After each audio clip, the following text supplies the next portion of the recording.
if artificial intelligence is conscious, would that demonstrate, or let's say it becomes conscious, maybe it's not yet, but maybe one day AI will be conscious, would that demonstrate that God is not needed for our consciousness? And maybe the argument from consciousness would fail.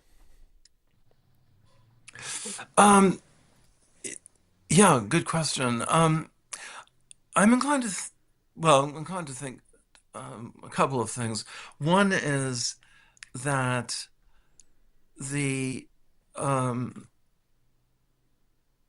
well, backing up, belief in the nature of God and the existence of God doesn't rest only on one argument, like the argument from consciousness or morality, but it's not like links of a chain, which is only as strong as its weakest link. The chain breaks, it's over.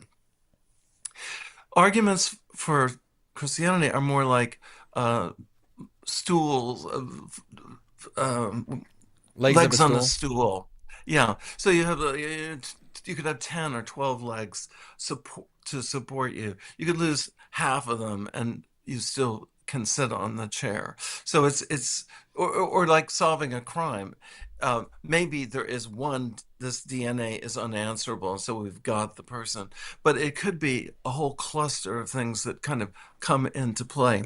But the the existence of consciousness, I think, remains, if unless you have consciousness at the very foundation of reality, a mystery, and in the sense that it is awesome. That is, it should call for reflection that there is something this extraordinary. My worries about AI is that we have good reason based on our treatment of our computational mechanisms and so on, that um, there is no consciousness present now. Even if we have a computer programming itself, we have no reason to believe that it actually has desires and beliefs and so on, or that when we talk about memory, we have basically a mechanism that enables us to remember matters, but we don't literally have as it was, conscious or subconscious memorial grasp of its past. Yes, the past does leave marks, and we can have clues to what its history is. Um, this, by the way, I guess I was back in my mind, I was thinking maybe I could use this, is a piece of Elon Musk's rocket that blew up on January 16th. I was in Turks and Caicos, and at 70 miles above me, the whole rocket burst into flames. And this piece was on the beach, and it was cluttered. Now, this piece of work has a clue to it. You could, I don't think from an inference to an explanation, you could get from this, seeing it at a restaurant here in Minnesota, to Elon Musk. But you could come up with an abduction. Well, there was a 170-foot spacecraft, unmanned rocket that exploded due to the oxygen and fuel tank, and therefore, and Tolliver was there, and he brought it back to show Ryan. Then we'd have an explanation that both be simple and plausible. But I happen to think that mechanisms, non-organic mechanisms, um, can at best be syntactic as opposed to involve semantics. Semantics involve meaning. So you can have a computer like Blue with IBM that has a syntactic control over hundreds of thousands of moves, but does it actually play chess? Could it actually experience sorrow if it lost?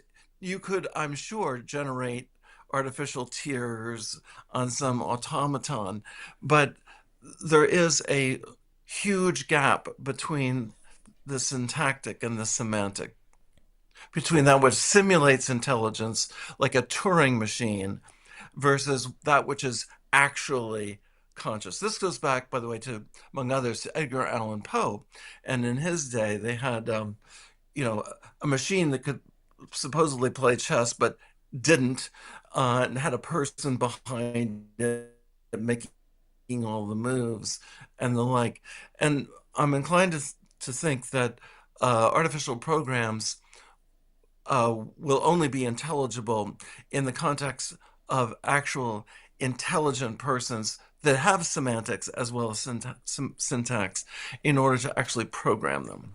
Yeah, I think that that's helpful, and I've deal with A little a long. little bit of that in my research last year on a theology of technology and artificial intelligence. And is there something fundamentally different about humans? And I think that there is, and I think that while AI can mimic humans, that's as best as it can do, is mimic us, not actually think like us and have that freedom.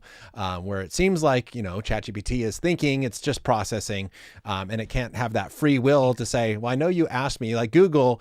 It's like, I know you asked, what is the weather today, but I'm going to tell you what 2 + 2 is. It's not going to be like, I'm going to trick you today. It's like, and if it does that, it's because someone programmed it to do it. It doesn't have that free will consciousness to actually have those thoughts to say, I don't feel like doing that one today. I'm going to give them a different answer. And so I think that there's something fundamentally different. Although I also want to say, in a sense, like, I look at it like, Yeah. could you put it into a category of like life? That if scientists could create life in a lab, I don't think that proves anything against God, because what that shows is that intelligent minds, can live life. And so that still doesn't show that life can come about by purely naturalistic processes without intelligent intervention.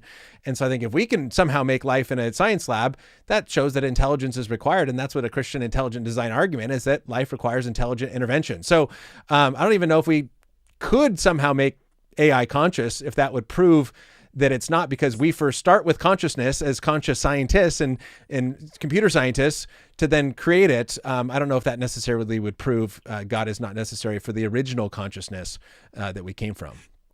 You do bring up a really good point, though, about lying and free will computationally, and it becomes very puzzling how you would have a computer engage in free will without introducing a deliberative process which involves creativity. You can certainly have randomness.